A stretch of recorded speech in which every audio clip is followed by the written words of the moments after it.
ನಮಸ್ಕಾರ. ಅವನಿ designs and ಕ್ರಿಯೇಷನ್ಸ್ಗೆ ಸ್ವಾಗತ friends. ನಾವು ಇವತ್ತು ಹಳೆ ಟವಲ್ಲು, ಹಳೆ ಸೋಫಾ ಕವರು, ಬಟ್ಟೆ ಹೊಲಿದು ಉಳಿದ ಬಟ್ಟೆಗಳನ್ನು ಯೂಸ್ ಮಾಡಿಕೊಂಡು ಸೂಪರಾದ ಒಂದು ಮ್ಯಾಟನ್ನು ಮಾಡೋಣ. ಸೂಪರಾಗಿ ಇರುತ್ತೆ, ತುಂಬ ಸಿಂಪಲ್ ಆಗಿರೋಂಥ ಮ್ಯಾಟು. ಬಟ್ 4 ಬಟ್ಟೆಯನ್ನು ತೊಗೊಂಡಿದ್ದೀನಿ. ಅಂದರೆ 4 ಬಟ್ಟೆ ಅಂದರೆ ಇದು ಎಕ್ಸ್ಟ್ರಾ, ಇದೇನು ಬೇಕೇ ಬೇಕಂತೇನಿಲ್ಲ, ಇದಿಷ್ಟು ಬೇಕಾಗಿರೋದು. ಈಗ ನಾನು ಯಾವ್ಯಾವುದನ್ನು ಯಾವ ಅಳತೆಯಲ್ಲಿ ಫೋಲ್ಡ್ ಮಾಡ್ಕೊಂಡಿದ್ದೀನಿ, ಯಾವ ಅಳತೆಯಲ್ಲಿ ಬಟ್ಟೆಯನ್ನು ತೊಗೊಂಡಿದ್ದೀನಿ, ಇದು ಏನಕ್ಕೆ ಇಷ್ಟು ಉದ್ದ ಬಟ್ಟೆಯನ್ನು ಸ್ಟಿಚ್ ಮಾಡಿ ಇಟ್ಕೊಂಡಿದ್ದೀನಿ, ಇಲ್ಲಿ ಯಾಕೆ ಸ್ಟಿಚ್ ಮಾಡಿ ಇಟ್ಕೊಂಡು ಜಾಯಿಂಟ್ ಮಾಡಿ ಇಟ್ಕೊಂಡಿದ್ದೀನಿ, ಯಾಕೆ ಜಾಯಿಂಟ್ ಮಾಡಿ ಇಟ್ಕೊಂಡಿದ್ದೀನಿ, ಎಲ್ಲದನ್ನು ಕೂಡ ಡೀಟೇಲ್ ಆಗಿ ಹೇಳ್ತೀನಿ. ಬನ್ನಿ, ವಿಡಿಯೋವನ್ನು ಸ್ಕಿಪ್ ಮಾಡದೆ ಕೊನೆವರೆಗೂ ಕೂಡ ನೋಡಿ. ನಿಮಗೆ ಈ ವಿಡಿಯೋ ಇಷ್ಟ ಖಂಡಿತ ಆಗುತ್ತೆ. ತುಂಬ ಈಸಿಯಾಗಿ ವೇಸ್ಟ್ ಅಂತ ಎಸೆಯೋ ಟವಲಿಂದ ನಾವು ಜಸ್ಟ್ ಹಾಗೆ ಹಾಕ್ಕೊಂಡು ಕಾಲು ಒರೆಸ್ಕೊಳ್ಳೋಕ್ಕಿಂತ ಏನೋ ಒಂದು ಸ್ಟಿಚ್ ಮಾಡಿ ಕಾಲು ಒರೆಸ್ಕೊಂಡ್ರೆ ತುಂಬ ಚೆನ್ನಾಗಿರುತ್ತೆ ಅಲ್ವಾ. ಈಗ ಯಾವ ರೀತಿಯಾಗಿ ಮ್ಯಾಟ್ ಮಾಡೋದು ಅಂತ ನೋಡೋಣ ಬನ್ನಿ. ನಾನಿಲ್ಲಿ ಒಂದು ಪೂರ್ತಿ ದೊಡ್ಡ ಟವಲನ್ನು ತೊಗೊಂಡಿದ್ದೀನಿ. ದೊಡ್ಡ ಟವಲನ್ನು 4 ಫೋಲ್ಡ್ ಆಗಿ ಮಾಡ್ಕೊಂಡಿದ್ದೀನಿ. ಅಂದರೆ ಜಸ್ಟ್ ಫೋಲ್ಡ್ ಮಾಡ್ಕೊಂಡಿದ್ದೀನಿ ಅಷ್ಟೇ. ಇಷ್ಟು ಅಗಲಕ್ಕೆ ಇಷ್ಟು ಉದ್ದಕ್ಕೆ ಬಂದಿದೆ. ಅಂದರೆ ನಿಮ್ಮ ಟವಲು ಎಷ್ಟೆಷ್ಟು ಉದ್ದ ಇರುತ್ತೆ ಅಂತ ನೋಡ್ಕೊಂಡು ತೊಗೊಳ್ಳಿ. ನಾನು ನಾರ್ಮಲ್ ಇದು ಏನು ಉದ್ದ ಇದೆಯೋ ಅದೇ ಅಳತೆಯಲ್ಲಿ ತೊಗೊಂಡಿದ್ದೀನಿ. ಹಾಗೆ ಇದರ ಮೇಲ್ಗಡೆ ಬರೀ ಟವಲ್ ಮೇಲೆ ನಾವು ಮ್ಯಾಟನ್ನು ಮಾಡಿ ಹಾಕಿಬಿಟ್ರೆ ಏನಪ್ಪ ಟವಲನ್ನೇ ಡೈರೆಕ್ಟಾಗಿ ಹಾಕ್ಕೊಬೋದಿತ್ತು, ಅದರ ಏನು ಸ್ಪೆಷಾಲಿಟಿ ಇದೆ ಅಂತ ಅನಿಸುತ್ತೆ. ಅದಕ್ಕೋಸ್ಕರ ನಾನು ಏನು ಮಾಡಿದ್ದೀನಿ, ಒಂದು ಹಳೆಯ ಸೋಫಾ ಕವರ್ ಇತ್ತು. ಹಳೆಯ ಸೋಫಾ ಕವರನ್ನು ನಾನೀಗ ಹೀಗೆ ಕಟ್ ಮಾಡಿ ಇಟ್ಕೊಂಡಿದ್ದೀನಿ. ಹೀಗೆ ಮೇಲ್ಗಡೆ ಬರೋ ರೀತಿಯಲ್ಲಿ ಹಾಕ್ಕೊಬೇಕು, ಚಂದ ಮಾಡಿ ಹಾಸ್ಕೊಬೇಕು. ಈಗ ಏನು ಮಾಡೋಣ, ಇಲ್ಲೊಂದು ಬೇಕಾದರೆ ಒಂದು ಸೂಜಿಯನ್ನು ಹಾಕ್ಕೊಳ್ಳೋಣ. ಸೂಜಿ, ಗುಂಡ್ಪಿನ್ನು ಯಾವ್ದು ಬೇಕೋ ಅದನ್ನು ಹಾಕ್ಕೊಬೋದು. ಎಲ್ಲ ಬಟ್ಟೆಗೂ ಸೇರಿಸಿ ಬರೋ ರೀತಿಯಲ್ಲಿ ಹಾಕ್ಕೊಬೇಕು ಅಷ್ಟೇ. ಓಕೆನಾ?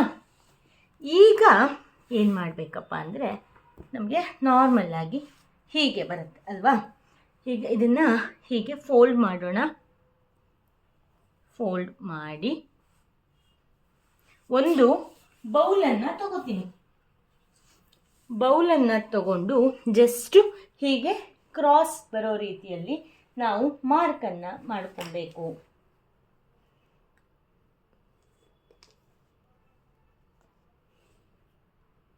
ಈ ರೀತಿ ಮಾರ್ಕರ್ ತಗೊಂಡ್ರೆ ಕಟ್ಟಾಗೋದು ಜಾಸ್ತಿ.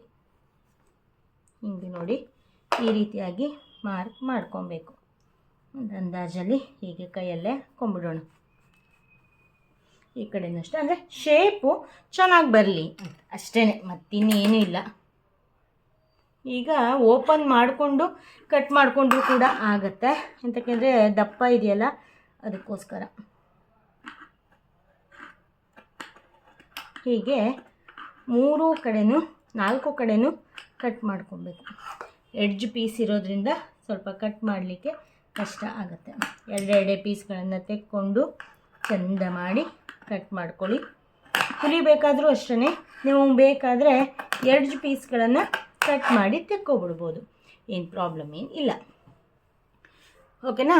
ಇದೇ ರೀತಿಯಾಗಿ 4 ಕಡೆನೂ ಕೂಡ ಕಟ್ ಮಾಡ್ಕೊಂಡು ಬರ್ತೀನಿ. ಆಮೇಲೆ ಏನು ಮಾಡಬೇಕು ಅಂತ ಹೇಳ್ತೀನಿ. ನೋಡಿ, ನಾನು ಈ 2 ಸೈಡ್ ಮಾತ್ರ ಕಟ್ ಮಾಡಿಕೊಂಡೆ. ಈಗ ಇಲ್ಲಿ ಏನು ಮಾಡಿಬಿಟ್ಟೆ, ಟವಲನ್ನು ಕಟ್ ಮಾಡೋಕ್ಕೆ ಹೋಗಿಲ್ಲ. ಈ ಕಡೆ ಮೇಲ್ಗಡೆ ಈ ಕಡೆ ಇದನ್ನು ಸೋಫಾ ಕವರ್ ಹಾಕ್ಕೊಂಡಿದ್ವಲ್ಲ ಅದನ್ನು ಮಾತ್ರ ಕಟ್ ಮಾಡಿಕೊಂಡೆ. ಏನಕ್ಕೆ ಅಂದರೆ ಸೋಫಾ ಕವರಿನ ಅಳತೆಯಲ್ಲೇ ನಾವು ಹೊಲಿತಾ ಇರೋದಲ್ವ, ಅದಕ್ಕಾಗಿ ಸೋಫಾ ಕವರ್ ಇಲ್ಲಿ ಹಿಂಗೆ ಟರ್ನ್ ಆಗೇ ಆಗುತ್ತೆ. ಕೊನೆಯಲ್ಲಿ ಸ್ಟಿಚ್ ಮಾಡಿದ ಮೇಲೆ ಕಟ್ ಮಾಡೋದು ಈಸಿ ಅಂದ್ಕೊಂಡು ಈ ರೀತಿ ಮಾಡಿಕೊಂಡೆ. ಇಲ್ಲ ಅಂತಂದರೆ ನಾವು ಈಗಲೂ ಕೂಡ ಕಟ್ ಮಾಡ್ಕೊಬೋದು, ಏನು ದೊಡ್ಡ ವಿಷಯ ಏನು ಅಲ್ಲ. ಕಟ್ ಮಾಡೋಕ್ಕೆ ಬಂದುಬಿಟ್ರೆ ಕಟ್ ಮಾಡ್ಕೊಳ್ಳೋದು ಬೆಸ್ಟು. ಕೊನೆಗೆ ಕಟ್ ಮಾಡ್ತೀನಿ ಅಂದರೆ ಕೂಡ ನೋ ಪ್ರಾಬ್ಲಮ್, ಎರಡನ್ನೂ ಕೂಡ ಮಾಡ್ಕೊಬೋದು. ನಾವು ಬೇಕಾದರೆ ಈ ಎಡ್ಜ್ ಪೀಸ್ಗಳನ್ನು ಕಟ್ ಮಾಡಿ ತೆಕ್ಕೊಂಬಿಡೋದು ಬೆಸ್ಟು ಸ್ಟಿಚ್ ಮಾಡಲಿಕ್ಕೆ. ಕೊನೆಗೆ ಏನಾದ್ರು ಕಟ್ ಮಾಡೋದಿದ್ರೆ ಮಾತ್ರ ಪ್ರಾಬ್ಲಮ್ ಆಗಿಬಿಡುತ್ತೆ, ಇಲ್ಲ ಅಂತಂದರೆ ತೊಂದರೆ ಇಲ್ಲ.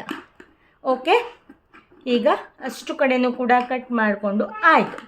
ಈಗ ನೆಕ್ಸ್ಟ್ ಏನು ಮಾಡಬೇಕಪ್ಪ ಅಂತ ಅಂದರೆ, ಹೀಗೆ ಸುತ್ತಲೂ ಕೂಡ ಒಂದು ಸ್ಟಿಚ್ಚನ್ನು ಹಾಕ್ಕೊಂಡು ಬರ್ತೀನಿ. ಆಮೇಲೆ ಏನು ಮಾಡಬೇಕು ಅಂತ ಹೇಳ್ತೀನಿ. ನೋಡಿ ಈಗ ಸುತ್ತಲೂ ಕೂಡ ಸ್ಟಿಚ್ ಮಾಡ್ಕೊಂಡ್ಬಂದೆ. ಈಗ ನಾವೇನು ಮಾಡಬೇಕು, ಈ ಪಿನ್ ಏನು ಹಾಕಿದ್ದೀವಲ್ಲ ಅದನ್ನು ತೆಗೆದುಬಿಡ್ಬೇಕು. ಸೂಜಿನ ಆ ಕಡೆಯಿಂದ ಮುಂದೆ ಬಂದುಬಿಟ್ಟಿದೆ. ಸೊ ಹೀಗೆ ಎಳೆದ್ಬಿಡ್ತೀನಿ. ಓಕೆನಾ? ನೋಡಿ ಈಗ ಒಂದು ಸಣ್ಣ ಮ್ಯಾಟು ರೆಡಿ ಆದಂಗೆ ಆಯಿತು. ಇಷ್ಟೇ ಬಿಟ್ಟರೆ ಇಲ್ಲೆಲ್ಲ ಲೂಸ್ ಆಗುತ್ತೆ, ಹೌದಾ? ಅದಕ್ಕೋಸ್ಕರ ಏನು ಮಾಡೋಣ, ಹೀಗೆ ಅಥವಾ ಹೀಗೆ ಸ್ಟ್ರೈಟಾಗಿ ಸ್ಟಿಚ್ಚನ್ನು ಹಾಕ್ಕೊಬೇಕು. ನಾನೀಗ ಸ್ಟಿಚ್ಚನ್ನು ಹಾಕ್ಕೊಂಬರ್ತೀನಿ. ಹೆಂಗೆ ಬೇಕೋ ಹಿಂಗೆ ಬೇಕಾದರೂ ಕೂಡ ಹಾಕ್ಕೊಬೋದು. ಹೀಗೆ ಕೊನೆಗೆ ಸ್ಟ್ರೈಟಾಗಿ ಹಾಕ್ಕೊಬೋದು, ಸ್ಟ್ರೈಟಾಗಿ ಹಾಕಿ ಬಾಕ್ಸ್ ಹಾಕ್ಕೊಬೋದು, ಯಾವ ರೀತಿ ಬೇಕಾದರೂ ಕೂಡ ಹಾಕ್ಕೊಬೋದು. ನಾನೀಗ ಸ್ಟಿಚ್ಚನ್ನು ಹಾಕ್ಕೊಂಬರ್ತೀನಿ. ಯಾವ ರೀತಿಯಾಗಿ ಹಾಕಿದ್ದೀನಿ ಅಂತ ತೋರಿಸ್ತೀನಿ. ನೋಡಿ ಈ ಶೇಪಲ್ಲಿ ಬರುತ್ತೆ. ಇಷ್ಟೇ ಸಿಂಪಲ್ಲೆಲ್ಲ ಸ್ಟಿಚ್ ಹಾಕ್ಕೊಂಬಂದ ತಕ್ಷಣ ಮುಗಿಯೋದು ಇಲ್ಲ. ನಾನು ಹೇಗೆ ಮಾಡಬೇಕು ಅಂತ ಹೇಳ್ತೀನಿ ನೆಕ್ಸ್ಟೆಲ್ಲ. ಫಸ್ಟು ನಾನು ಇಲ್ಲಿ ಮೇಲ್ಗಡೆ ಸ್ಟಿಚ್ ಮಾಡ್ಕೊಂಬರ್ತೀನಿ. ನಾನು ಏನಕ್ಕೆ ಸ್ಟಿಚ್ ಮಾಡೋದು ತೋರಿಸ್ತಾ ಇಲ್ಲಪ್ಪ ಅಂತಂದರೆ, ಸ್ಟಿಚ್ ಮಾಡೋದು ತೋರಿಸಿದ್ರೆ ತುಂಬ ವಿಡಿಯೋ ಲೆಂತ್ ಆಗಿಬಿಡುತ್ತೆ. ಅದಕ್ಕೋಸ್ಕರ ಹಾಗೆ ಮಾಡ್ತಾಯಿಲ್ಲ. ಈಗ ನಾನು ಸ್ಟಿಚ್ ಮಾಡಿಕೊಂಡು ತೊಗೊಂಡು ಬರ್ತೀನಿ. ಯಾವ ರೀತಿ ಮಾಡಿದ್ದೀನಿ ಅಂತ ಹೇಳ್ತೀನಿ. ನೋಡಿ ಪೂರ್ತಿಯಾಗಿ ಸ್ಟಿಚ್ ಆಯಿತು. ನಿಮಗೆ ಇಲ್ಲಿ ಮೇಲ್ಗಡೆಯಿಂದ ಸ್ಟಿಚ್ ಕಾಣಿಸ್ತಾ ಇಲ್ಲ, ನಾನು ಹಿಂದ್ಗಡೆಯಿಂದ ತೋರಿಸ್ತೀನಿ. ನೋಡಿ ಈ ರೀತಿಯಾಗಿ ಸಣ್ಣದಾಗಿ ಸ್ಟಿಚ್ಚನ್ನು ಹಾಕ್ಕೊಂಬಂದಿದ್ದೀನಿ. ಯಾಕೆ ಈ ರೀತಿಯಾಗಿ ಸಣ್ಣದಾಗಿ ಹಾಕಿದ್ದೀನಿ ಅಂದರೆ, ಬಟ್ಟೆ ಸ್ಟಿಫ್ ಆಗಿ ಬರುತ್ತೆ. ಸ್ಟಿಫ್ ಆಗಿ ಬರೋದ್ರಿಂದ ಒಂದು ಜಾರೋದಿಲ್ಲ, ಇನ್ನೊಂದು ಇದು ಟವಲ್ ಆಗಿರೋದ್ರಿಂದ ಹೆಂಗೂ ಜಾರೋದಿಲ್ಲ, ಅಂದರೆ ಕಾಟನ್ ಬಟ್ಟೆ ಆಗಿರೋದ್ರಿಂದ. ಕೊನೆಗೆ ಹೀಗೆ ನಾವು ಸಣ್ಣ ಸ್ಟಿಚ್ ಮಾಡೋದ್ರಿಂದ ಸಣ್ಣ ಬಾಕ್ಸ್ ಆದಂಗೆ ಆಗುತ್ತೆ. ಇಲ್ಲೊಂದು ಸ್ವಲ್ಪ ರಫ್ ಆದ ರೀತಿಯಲ್ಲಿ ಆಗುತ್ತೆ. ಆವಾಗ ಕಾಲು ಒರೆಸೋಕ್ಕೂ ಕೂಡ ಚೆನ್ನಾಗಿ ಆಗುತ್ತೆ. ನೋಡಿ ಹೀಗೆ ಆಯಿತು. ಈಗ ನೆಕ್ಸ್ಟು ಇಲ್ಲೆಲ್ಲ ಒಂಚೂರು ಏನು ಎಕ್ಸ್ಟ್ರಾ ದಾರ, ಸ್ಟಿಚ್ ಮಾಡಿದ್ದು ದಾರ ಎಲ್ಲ ಇರುತ್ತಲ್ಲ, ಅದನ್ನೆಲ್ಲ ಕಟ್ ಮಾಡಿ ತೆಕ್ಕೊಂಬಿಡ್ಬೇಕು. ಆ ನಂತರ ಏನು ಮಾಡಬೇಕು, ಒಂದು ಸೆಕೆಂಡ್, ನಾವು ಈಗ ಸುತ್ತಲೂ ಕೂಡ ಪೈಪಿಂಗನ್ನು ಕೊಡಬೇಕು. ಸುತ್ತಲೂ ಕೂಡ ಪೈಪಿಂಗನ್ನು ಕೊಡಬೇಕು. ನಾನೀಗ ಇಲ್ಲಿ ಏನು ಮಾಡ್ತಿದ್ದೀನಿ ಅಂದರೆ, 2 ರೀತಿ ಬಟ್ಟೆ ತೊಗೊಂಡಿದ್ದೀನಿ ಅಂತ ಅಂದೆ. ಈಗ 2 ರೀತಿ ಬಟ್ಟೆಯಲ್ಲಿ ನಾನು ಏನಕ್ಕಪ್ಪ 2 ರೀತಿ ಬಟ್ಟೆ ತೊಗೊಂಡಿದ್ದೀನಿ ಅಂತಂದರೆ, ಒಂದು ಪೈಪಿಂಗನ್ನು ಕೊಡಲಿಕ್ಕೆ, ಇನ್ನೊಂದು ಫ್ರಿಲ್ ಕೊಡಲಿಕ್ಕೆ ಅಂತ ತೊಗೊಂಡಿರೋದು. ಈಗ ನೋಡಿದ್ರೆ ಫ್ರಿಲ್ ಬೇಡ, ಇಷ್ಟಕ್ಕೆ ಮುಗಿಸೋಣ ಅಂತ ಅನಿಸ್ತಿದೆ. ನೋಡೋಣ. ಫ್ರಿಲ್ ಕೊಡ್ತೀನಿ ಅಂತ ನಿಮಗೆ ಫಸ್ಟ್ ಸ್ಟಾರ್ಟಿಂಗಲ್ಲಿ ಹೇಳಿದ್ದೀನಲ್ಲ, ಅದಕ್ಕೋಸ್ಕರ ಫ್ರಿಲ್ ಕೊಡ್ತೀನಿ. ಈಗ ಏನು ಮಾಡೋಣ, ಹೀಗೆ ಬೇಕಾದರೆ ಹೀಗೆ ಫೋಲ್ಡ್ ಮಾಡಿಕೊಂಡು ಫಸ್ಟ್ ಹೀಗೆ ಸ್ಟಿಚ್ ಮಾಡ್ಕೊಬೇಕು. ಆನಂತರ ಹೀಗೆ ಬಂದು ಹೀಗೆ ಸ್ಟಿಚ್ಚನ್ನು ಹಾಕಬೇಕು. ಸುತ್ತಲೂ ಕೂಡ ಪೈಪಿಂಗನ್ನು ಕೊಟ್ಕೊಂಡು ಬರ್ತೀನಿ. ಆಮೇಲೆ ಫ್ರಿಲ್ ಯಾವ ರೀತಿ ಕೊಡೋದು ಅಂತ ತೋರಿಸ್ತೀನಿ. ನೋಡಿ ಫ್ರೆಂಡ್ಸ್, ಈ ರೀತಿಯಾಗಿ ಆಗಿದೆ. ಪೈಪಿಂಗ್ ಕೊಟ್ಮೇಲೆ ಎಷ್ಟು ಚೆನ್ನಾಗಿ ಆಗಿದೆ ನೋಡಿ. ಈಗ ಏನು ಮಾಡಬೇಕಪ್ಪ ಅಂದರೆ, ನಾವಿಲ್ಲಿ ಈ ಬಟ್ಟೆಯನ್ನು ತೊಗೊಂಡಿದ್ದೀನಿ, ಎಲ್ಲ ಜಾಯಿಂಟ್ ಮಾಡಿ ಉದ್ದಕ್ಕೆ ಮಾಡಿ ಇಟ್ಕೊಂಡಿದ್ದೀನಿ. ಯಾವ ಅಳತೆ ತೊಗೊಂಡಿದ್ದೀನಿ ಅಂತ ಅವಾಗ ಹೇಳಿರಲಿಲ್ಲಲ್ಲ, 4 ಇಂಚು ತೊಗೊಂಡಿದ್ದೀನಿ. ಇಲ್ಲಿ ಪೈಪಿಂಗ್ ಕೊಡಲಿಕ್ಕೂ ಕೂಡ 4 ಇಂಚನ್ನು ತೊಗೊಂಡಿದ್ದೆ, ಅದನ್ನು ಕೂಡ ಹೇಳಿರಲಿಲ್ಲ, ಅದಕ್ಕೆ ಹೇಳ್ತಾ ಇದ್ದೀನಿ. ಈಗ ಯಾವ ರೀತಿಯಾಗಿ ಮಾಡಬೇಕಪ್ಪ ಅಂತಂದರೆ, ಫಸ್ಟು ಹೀಗೆ ಫೋಲ್ಡ್ ಮಾಡ್ಕೊಬೇಕು. ಫೋಲ್ಡ್ ಮಾಡಿಕೊಂಡು ಇಲ್ಲಿಂದ ಸ್ಟಾರ್ಟ್ ಮಾಡಬೇಕು. ಎಲ್ಲಿಂದಾದ್ರೂ ಸ್ಟಾರ್ಟ್ ಮಾಡ್ಬೋದು. ಜಸ್ಟು ನಾವು ಹೀಗೆ ಒಳಗಡೆ ಇಟ್ಕೊಂಡು ಫ್ರಿಲ್ ಮಾಡ್ಕೊತ ಬರೋಣ. ಹೇಗೆ ಬೇಕೋ ಹಾಗೆ ಫ್ರಿಲ್ ಮಾಡ್ಕೊತ ಸ್ಟಿಚ್ ಮಾಡ್ಕೊತ ಬರೋಣ.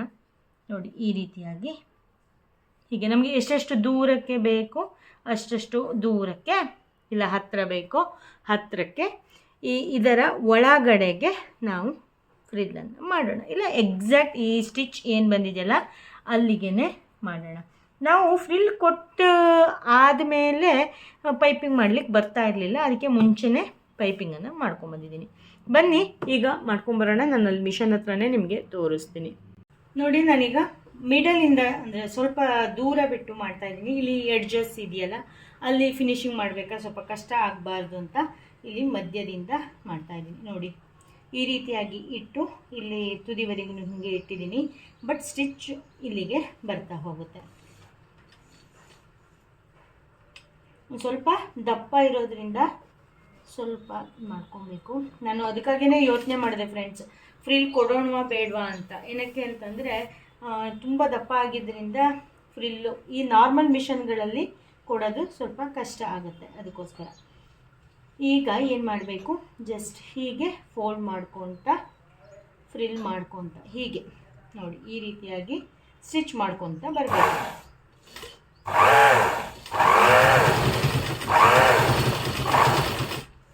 ನಂದಿದು ಹೈ ಸ್ಪೀಡ್ ಮಿಷನ್ನೇ ಫ್ರೆಂಡ್ಸ್, ಆದ್ರೂ ತುಂಬ ದಪ್ಪ ಆದರೆ ಯಾವ ಮಿಷನಿಗಾದ್ರು ಒಂದು ಸ್ವಲ್ಪ ಹೆವಿನೇ ಆಗುತ್ತೆ ಅಲ್ವಾ. ಈ ಥರ ಇಷ್ಟು ದಪ್ಪ ಇರೋದು ಎಲ್ಲ ಹೊಲಿಲಿಕ್ಕೆ ಅದರದ್ದೇ ಆದ ಮಿಷನ್ ಬರುತ್ತೆ. ನಾವು ಇಲ್ಲಿ ಡೈಲಿ ಯೂಸಿಗೆ ಇಟ್ಕೊಂಡಿರೋದಲ್ಲ, ಇಷ್ಟು ಮಾತ್ರ ಮಾಡ್ಬೋದು ನೋಡಿ. ಈ ರೀತಿಯಾಗಿ ಸ್ಟಿಚ್ ಮಾಡ್ಕೊಬೇಕು. ನಿಮ್ಗೀಗ ಗೊತ್ತಾಯ್ತಲ್ವ, ನಾನು ಪೂರ್ತಿ ಸ್ಟಿಚ್ ಮಾಡಿಕೊಂಡು ಬರ್ತೀನಿ ಇದೇ ರೀತಿಯಾಗಿ ನೋಡಿ. ಈ ರೀತಿಯಾಗಿ ಫ್ರಿಲ್ ಕೊಟ್ಕೊಂಬಂದು ಆಯಿತು. ನಾನು ಲಾಸ್ಟಿಗೆ ತೋರಿಸ್ತೀನಿ ಯಾವ ರೀತಿಯಾಗಿ ಬಂದಿದೆ ಅಂತ. ಈಗ ಏನು ಮಾಡಬೇಕಪ್ಪ ಅಂತ ಅಂದರೆ, ಫಸ್ಟು ನಾವು ಇದನ್ನೆಷ್ಟು ಹೀಗೆ ಹೊರಗಡೆ ಬರೋ ರೀತಿಯಲ್ಲಿ ಮಾಡ್ಕೊಬೇಕು. ಮಾಡಿಕೊಂಡು ಇಲ್ಲಿಂದ ಹೀಗೆ ಸ್ಟಿಚ್ ಮಾಡ್ಕೊತ ಬರಬೇಕು. ನೋಡಿ, ಇದರ ಮೇಲ್ಗಡೆ ಬರೋ ರೀತಿಯಲ್ಲಿ ಸ್ಟಿಚ್ ಮಾಡ್ಕೊಂಡು ಬರಬೇಕು. ಅಂದರೆ ಅದು ಈ ರೀತಿಯಾಗಿ ಹೊರಗಡೆ ಹೋಗಬೇಕು ಫ್ರಿಲ್. ಆ ರೀತಿಯಾಗಿ ಹೀಗೆ ಹೊರಗಡೆ ಇಟ್ಕೊಂಡು ಇಲ್ಲಿ ಮೇಲ್ಗಡೆ ಒಂದು ಸ್ಟಿಚ್ಚನ್ನು ಹಾಕ್ಕೊಂಬರ್ಬೇಕು. ನಾವು ಈ ರೀತಿಯಾಗಿ ಅಂದರೆ ಡೈರೆಕ್ಟಾಗಿ ಹೊರಗಡೆನೇ ಕೊಟ್ಟರೆ ಏನಾಗುತ್ತೆ ಅಂತಂದರೆ ಈ ಬಟ್ಟೆಗಳೆಲ್ಲ ಮತ್ತೆ ದಾರ ಬಿಟ್ಕೊಳ್ಳೋದಷ್ಟು ಕಾಣಿಸುತ್ತೆ. ಅದಕ್ಕೋಸ್ಕರ ನಾವು ಈ ರೀತಿಯಾಗಿ ಪೈಪಿಂಗನ್ನು ಕೊಡ್ತೀವಿ. ಈಗ ಸುತ್ತಲೂ ಇದರ ಮೇಲ್ಗಡೆ ಒಂದು ಸ್ಟಿಚ್ ಮಾಡಿಕೊಂಡು ಬರ್ತೀನಿ, ಆಮೇಲೆ ಯಾವ ರೀತಿ ಆಯಿತು ಅಂತ ತೋರಿಸ್ತೀನಿ. ನೋಡಿ ಫ್ರೆಂಡ್ಸ್, ಪೂರ್ತಿಯಾಗಿ ಸ್ಟಿಚ್ಚನ್ನು ಮಾಡ್ಕೊಂಡು ಬಂದಿದ್ದೀನಿ. ಎಷ್ಟು ಗ್ರ್ಯಾಂಡಾಗಿ ಎಷ್ಟು ಚೆನ್ನಾಗಿ ಕಾಣಿಸ್ತಾ ಇದೆ ಅಂತ ನೋಡಿ. ನಾವು ಈ ರೀತಿ ಮಾಡಿಕೊಂಡು ಮೇನ್ ಡೋರಿಗೆ ಬೇಕಾದರೂ ಕೂಡ ಹಾಕ್ಕೊಬೋದು. ಅಷ್ಟು ಚೆನ್ನಾಗೇ ಅಷ್ಟು ಸ್ಟಿಫ್ ಆಗಿ ಬಂದಿದೆ. ಅಂಗಡಿಯಲ್ಲಿ ತಂದಿದ್ದಾಗ ಹೇಗಿರುತ್ತೋ ಅದೇ ರೀತಿಯಾಗಿ ಅನ್ನಿಸ್ತಾ ಇದೆ. ತುಂಬ ಚೆನ್ನಾಗಿದೆ ಫ್ರೆಂಡ್ಸ್. ನಿಮಗೆ ಈ ವಿಡಿಯೋ ಇಷ್ಟ ಆಯಿತು ಅಂತ ಅಂದ್ಕೊತೀನಿ. ಇಷ್ಟ ಆದರೆ ಲೈಕ್ ಮಾಡಿ, ಶೇರ್ ಮಾಡಿ, ಕಾಮೆಂಟ್ ಮಾಡಿ. ನೀವಿನ್ನೂ ನಮ್ಮ ಚಾನಲ್ನ ಸಬ್ಸ್ಕ್ರೈಬ್ ಮಾಡದೇ ಇದ್ದರೆ ಪ್ಲೀಸ್ ಸಬ್ಸ್ಕ್ರೈಬ್ ಮಾಡಿ ಅಂತ ಹೇಳ್ತಾ ಇವತ್ತಿನ ವಿಡಿಯೋನ ಇಲ್ಲಿಗೆ ಮುಗಿಸ್ತಾ ಇದ್ದೀನಿ. ನೆಕ್ಸ್ಟ್ ಅಪ್ಡೇಟಲ್ಲಿ ಹೊಸ ವಿಡಿಯೋದೊಂದಿಗೆ ಮತ್ತೆ ಸಿಗ್ತೀನಿ. ನೆಕ್ಸ್ಟ್ ವಿಡಿಯೋ ಯಾವ ರೀತಿ ಮ್ಯಾಟ್ ಬೇಕು ಅಂತ ಕಾಮೆಂಟ್ ಮಾಡಲಿಕ್ಕೆ ಮರಿಬೇಡಿ. Thank you, bye, take care, ಶುಭ ದಿನ. ನಿಮ್ಮ ಪ್ರೀತಿ ಸದಾ ಇರಲಿ. ವಿಡಿಯೋ ನೋಡಿದ್ದಕ್ಕಾಗಿ ಧನ್ಯವಾದಗಳು. ನೆಕ್ಸ್ಟ್ ಅಪ್ಡೇಟಿಗಾಗಿ ಕಾಯ್ತಾ ಇರಿ. Thank you, bye, take care, ಶುಭ ದಿನ.